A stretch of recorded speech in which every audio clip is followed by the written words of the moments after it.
અત્યારના આપણે ઉકાભાઈ ગોંડલિયા ગામ શિક્ષક તાલુકો કોટા સાંગાણી એમને મરચીના રોપમાં પણ ઉપયોગ કર્યો હતો ને મરચીમાં પણ કેસોડીન મમરી કંપનીની ભલામણ ઉપયોગ કર્યો છે. તો ઉકાભાઈને પૂછે, ઉકાભાઈ તમે આ મરચીમાં કેસોડીન મમરીનો ઉપયોગ કર્યો ને બીજા ઉપયોગ નથી કર્યો તો તમારી મરચીમાં ને એની મરચીમાં શું ફરક દેખાય છે? મરચી મારી બધાની પાછળ હતી અને મેં રોપ જ્યારે નાખ્યો ને તે 15 જૂન પછી માણસે રોપ નાખ્યો તો મેં 25 જૂને રોપ નાખ્યો. ત્યાર પછી 20 દિવસે મરચી સોંપી. એના કરતાં તોય મારી મરચી અત્યારે કાઠાળી છે.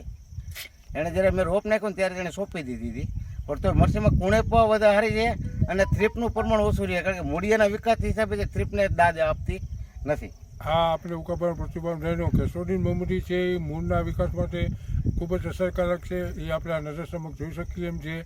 કોઈપણ પાકનું મૂળ વિશે જેટલું મૂળ તંદુરસ્ત તાકાતવાળું હોય છે તેટલો છોડ તંદુરસ્ત તાકાતવાળો એ આપણે આ નજર સમક્ષ જોઈ શકીએ એમ છીએ. અમે ખેડૂતભાઈને ખાસ ભલામણ કરીએ છીએ તમે પણ કંપનીની ભલામણ મુજબ કેસોડીન મમરીનો ઉપયોગ કરો.